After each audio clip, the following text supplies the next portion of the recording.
सास हो तो ऐसी, बहू कहाँ मर गई अंदर से आवाज़ आई, जिंदा हूँ माँ जी। तो फिर मेरी चाय अभी तक क्यों नहीं आई? कब से पूजा करके बैठी हूँ, ला रही हूँ माँ जी।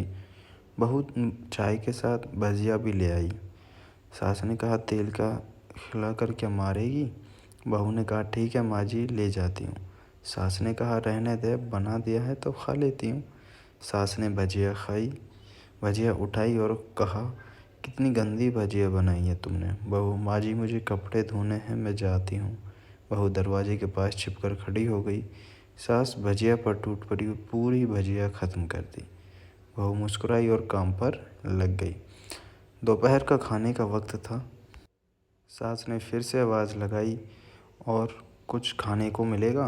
बहू ने आवाज़ नहीं दी। सास फिर चिल्लाई, भूख भूखे मारोगे क्या? बहू आई सामने, खिचड़ी रख दी। सास गुस्से से, ये क्या है, मुझे नहीं खाना, इसे ले जाओ।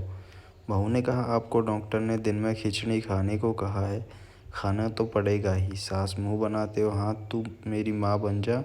बहू फिर मुस्कुराई और चली गई। आज इनके घर पूजा थी। बहू सुबह 4 बजे से उठ गई, पहले स्नान किया, फिर फूल लाई, माला बनाई, रसोई साफ़ की, पकवान और भोज बनाया। सुबह के 10 बज गए। अब सास भी उठ चुकी थी। बहू अब पंडित जी के साथ भगवान के वस्त्र तैयार कर रही थी।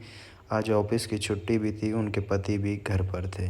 पूजा शुरू हुई। सास चिल्लाती, बहू ये नहीं है, वो नहीं है। बहू दौड़ी दौड़ी आती है और सब करती है। अब दोपहर के 3 बज गए थे। आरती की तैयारी चल रही थी। पंडित जी ने सबको आरती के लिए बुलाया और सबके हाथों में थाली दी। जैसे ही बहू ने थाली पकड़ी, थाली हाथों से गिर पड़ी। शायद भोज बनाते हुए बहू के हाथ में तेल लग गया था, जिससे वो पहुंचना भूल गई थी।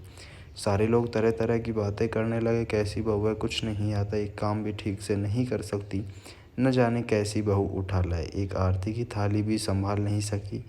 उसके पति भी गुस्सा हो गए, पर सास चुप रही, कुछ नहीं कहा, बस यही बोल के छोड़ दिया, सीख रही है, सब सीख जाएगी धीरे धीरे। अब सबको खाना परोसा जाने लगा। बहुत दौड़ दौड़ कर खाना देती, फिर पानी डालती। करीब 70-80 लोग वो हो गए थे। इधर 2 नौकर और बहू अकेली, फिर भी वहाँ सारा काम बहुत ही अच्छे तरीके से करती। 11 अब उसकी सास और कुछ आस पड़ोस के लोग खाने पर बैठे। बहू ने खाना परोसना शुरू किया, सबको खाना दे दिया। जैसे ही पहला निवाला सास ने खाया, तुमने नमक ठीक नहीं डाला क्या? एक काम ठीक से नहीं करती?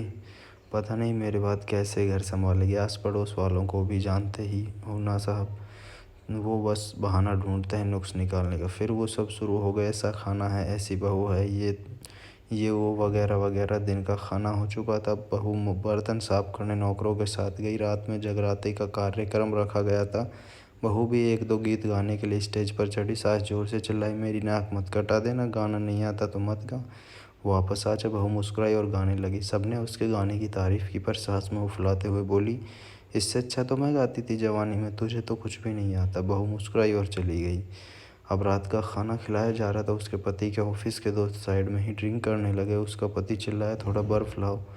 तो सास चिल्लाती, यहाँ दाल नहीं है। फिर चिल्लाता, कोल्ड ड्रिंक नहीं है, पापड़ ले आओ। इधर उधर। आखिरी में उसके पति की शराब गिर पड़ी इसके एक दोस्त पर और बोतल टूट गई। पति गुस्से से दो झापड़ अपनी पत्नी को लगाते हुए कहता है, जाहिल कहीं की, देख कर नहीं कर सकती, तुझे इतना भी काम नहीं आता। सारे लोग देखने लगे। उसकी पत्नी रोते हुए कमरे की तरफ दौड़ी।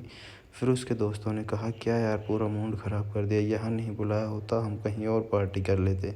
कैसी अनपढ़ गँवार बीवी ला रखी है तूने, उसे तो मेहमानों की इज्जत और काम करना तक नहीं आता, तुमने तो हमारी बेइज्जती कर दी। अब आस पड़ोस की औरतों को और बहाना मिल गया था। वो कहने लगी, देखो क्या कर दिया तुम्हारी बहू ने, कोई काम की नहीं है। मैं तो कहती हूँ अपने बेटे की दूसरी शादी करा दो, छुटकारा पाओ इस गंवार से।